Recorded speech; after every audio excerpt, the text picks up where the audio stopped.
I'm Dr. Anna Nunez, Professor of Medicine, Drexel University College of Medicine, Associate Dean of Diversity, Equity, and Inclusion. I'm a general internist. I do medical education and health services research. So, in reflecting about the first time when trauma was sort of evident from a clinician perspective, what I'd have to sort of say is, as a junior clerk on OBGYN, the first time that trauma became evident as an issue for clinicians was probably during my clerkship in OBGYN. At that point in time, I was in med school at Hahnemann and driving to an affiliate that was about 35 minutes away. It was a very early experience since we were expected to see all the patients, round on them, and be ready to present at 5:30 in the morning. Growing up in Altoona, Pennsylvania, in a bilingual household, at 5:30 in the morning, I could barely do English, much less Spanish or my really wonderful Spanglish. But it was my first week of OBGYN, and I went down there, and the nurse grabbed at my lapel and said, "Nunez, you speak Spanish?" And I said, "Kind of." And they said, "Go in and talk to this lady. She's a pain in the butt. She's been here for 4 days. She was supposed to take an antibiotic for a bladder infection, and she didn't. And she's just, like, she won't chill. And so tell her to just calm down." So the story on this lady was that she was a 26-year-old Puerto Rican female, and this is baby number 6. So I walk into this lady, and with my wonderful sort of bit poor grammar of Spanish, at 5:30 in the morning, I said, "¿Cómo está, señora?" And she says to me, and she looked me in the eye, and she said, "I know what you people did." And I said, "What do you mean?" She says, "I've had 5 other children. I come in, I deliver them, I go home. This time, you people killed my baby." I said, "What?" And he's like, "You people killed my baby." This lady had delivered her child 4 days prior, and no one took her to the nursery to show her her infant. No one. She only spoke Spanish. No one there spoke anything other than English. I can't imagine. Like when that happened, I said, no, it's like your baby's a cold, and I took her over and I said, "This is your baby," and I couldn't imagine the rift between sort of patient experience and believing that you were basically kind of incarcerated in this hospital place after this nefarious thing had happened. And at that point, both sort of the trauma of that event and the need that clearly we had to do better really hit me. Awareness about the role of trauma, which in medical schools is just viewed to be an orthopedic issue, has really sort of morphed so far as the work that I do, both in terms of sex and gender, as well as sort of a trauma-informed approach. Parenthetically, I don't think you can do sex and gender appropriate stuff without sort of addressing issues of trauma as well as power differential. But I think that some of the changes that have happened in terms of my growing awareness about trauma is including it when I talk about intimate partner violence, including it when I talk about prevention, including when I talk about screening both men and women in terms of issues about violence, as well as sharing in the opportunities I have with students to make them aware of how they can actually help, rather than just get on sort of, the triangle of sort of just running round and round between rescuer, victim, and perpetrator. And so having, 275 students a year in our medical school hear that there's a way to help where you're helping people help themselves rather than sort of rescuing them is one of the things that I've done in terms of being able to incorporate it when I teach. The changes I've seen in terms of trauma-informed care, I think that I probably think about several different sort of entities. Certainly there's, programs that we have in terms of Sandy Bloom's work. There's issues in terms of healing hurt people, in terms of gun violence.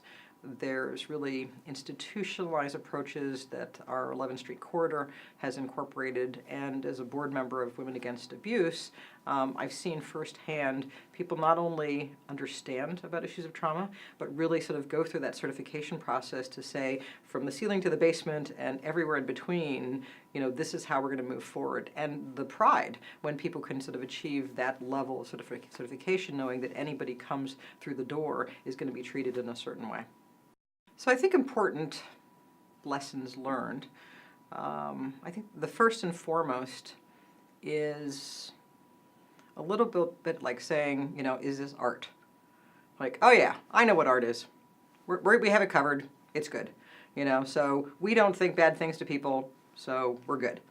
And really sort of understanding both what sort of trauma-informed means rather than at face value.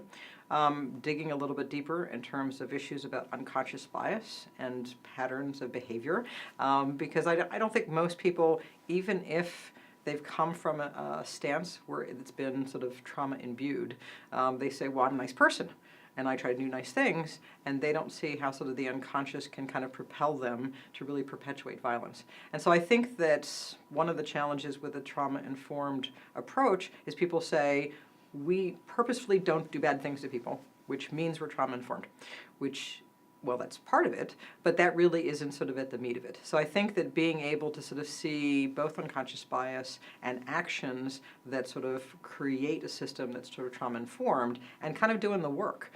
Because once you get past that, if I just say I have good intentions, that actually isn't the same thing as intentional actions. And how do I reconcile those two things? And then how do I feel okay about doing the good work, even though that might make me feel some kind of way, I think is really important. So I think that, if you will, having the fortitude to be able to do the work, to really sort of delve deeply into issues and sort of address some of the familiar unhealthy ways that we do things that are kind of our go-to ways because it's quickest or we like to do it that way, and sort of migrating to that sort of unfamiliar healthier, I think is really a requirement and a foundational perspective to move sort of things forward from that perspective. Next steps are really from top down and bottom up. People being able to envision and articulate a connection between mission and objective and being trauma-informed. I think that one of the challenges, sort of, like mom, apple pie, it's good to, when we have time, in our spare time kind of perspective, it shouldn't be marginalized, it shouldn't be sort of fries on the side. It really needs to be, how does this make us better in terms of achieving mission? How does this make us more productive? How does this make us lose less money as we sort of deliver services? I really think that connection in terms of mission and sort of vision with sort of implementation of trauma really needs to be next steps in a very granular way. Because the more that this makes sense because of achieving sort of mission from a trauma-informed perspective, I think that will forward sort of the progress. In terms of specific recommendations for medical education, I've actually long been a proponent that both in terms of understanding from a very granular perspective cultural issues in care and advocacy, specifically advocacy in a trauma-informed perspective, should be sort of a core competency for anybody graduating medical school. It isn't, just plain old advocacy isn't. Some residencies, like pediatrics, et cetera, have specific tracks to promote advocacy, but 360 in terms of medical education, there is no specific guideline for accreditation that specifically sort of addresses this perspective. And so I think that advocacy and that being trauma-informed would be an important policy to move forward in terms of really affecting not just our students at Drexel College of Medicine, but across the whole system in terms of colleges of medicine and other health profession entities in terms of their trainings. I actually think from the perspective of clinical care that having certification that may not be the same depth of field as an entire sort of institutional setting, but having clinicians going through training to say that, just like they're certified in terms of delivering CPR, they have certification in terms of that delivery. It isn't the full thing in terms of maybe from the front desk onwards, which would be ideal, but I think that if it was an accessible certification for care deliverers, then people could say, wow, I could go to this person who knows a little something about this, or I could choose someone who doesn't, and maybe I'll go to this one instead. So I think a certification that would sort of be accessible for busy clinicians would be certainly useful. From a city perspective, I think that addressing issues in terms of sex and gender health disparities within sort of a trauma-informed lens is really important, because I think that there are things that we parse out that have sex and gender differences, as in reproduction. But when it gets to everything else in terms of wages, accesses, services, resources, we don't look at that. And we don't look in terms of what are the differences in terms of the outcomes based upon what you're sort of dealt. And I think that if that was sort of a policy that we said, if this is our outcome that we want in terms of health of the populace, or outcomes in terms of being a good citizen, how do we level the playing field in terms of all those folks so that we can actually achieve those goals? Unless you break it down, you're not necessarily going to get there. Another element that's going to be integral in terms of achieving outcomes of a trauma-informed medical school population is essentially of answering the question, is it on the test? Because if it's on the test, then it's important, and people sort of will learn it. Obviously, them role modeling with clinicians to see how they actually do it is sort of the other piece. But in terms of all sort of the standardized tests for licensure, it needs to have evidence in terms of trauma-informed questions included so that you can answer the question, it's important because it's on the test, and it's also important. And then having it both in terms of continuing medical education, whether it's under risk and safety guidelines that are required for clinicians, but also having opportunities for mentorship that residents and clinicians in the field can actually show students, and this is how you do it, is another important piece in terms of really impacting sort of policy and outcomes. Well, I think the other, if you look historically in terms of inroads in improving medical education, right, communication, creating more primary care physicians, things like that, money always helps.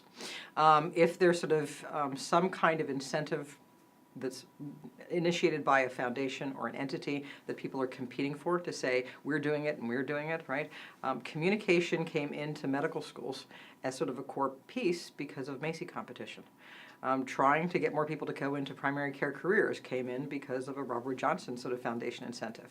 So if there was some incentivized system so everybody could show off how their med school could sort of be better than other ones in terms of achieving this, then it would create a meme. It would create a, everybody should do this, and what kind of medical school are you if you can't?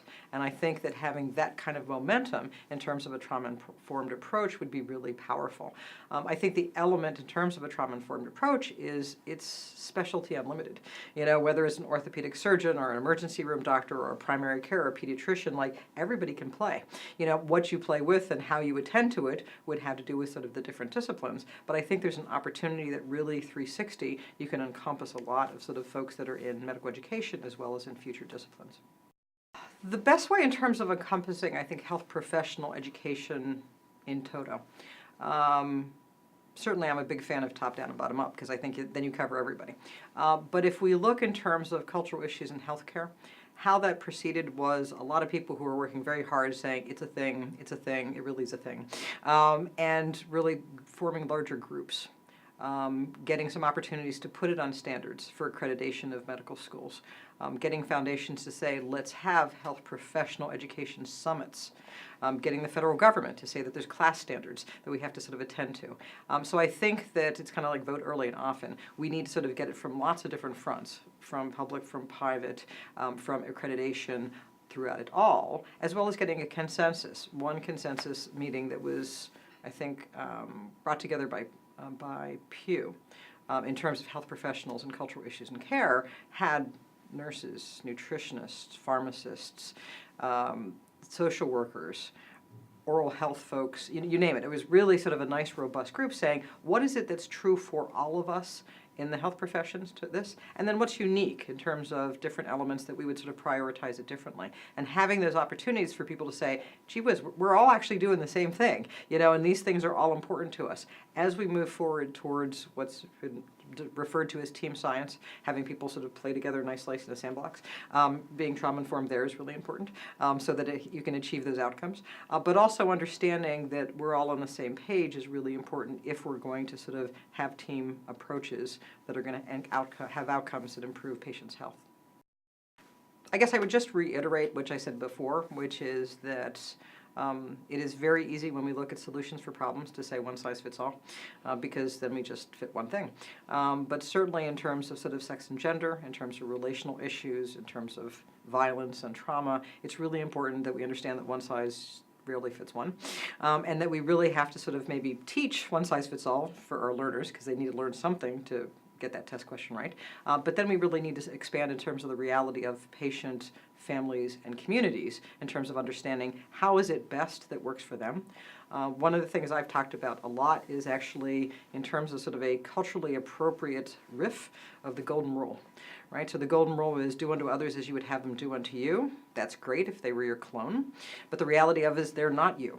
And so in truth, we have to learn to do unto others as they would have you do to them, rather than do to them as you would want them to do to you. So I think that imparting that one size doesn't fit all, and we do the others as they'd want to be done, is an important piece in terms of adding so far as a trauma-informed approach.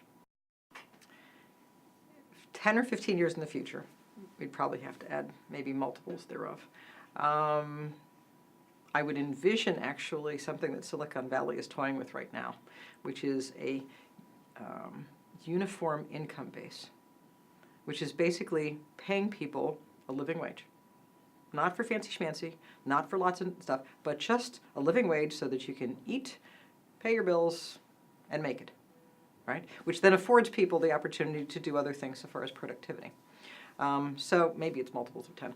But it would be terrific in terms of seeing in Philadelphia that we have sort of this, people are at a living wage so that they can be productive, that they can engage in healthy activities, that they can engage in terms of productive opportunities, that they can go in different spheres, and that there wasn't sort of the assaultive, traumatic experience time and time again, whether in an elevator or whether trying to buy a burger, that there was sort of a back and forth, that there was sort of this relational space that people could sort of be in and thrive, and that there was, quite frankly, optimism for the future that things would just get better.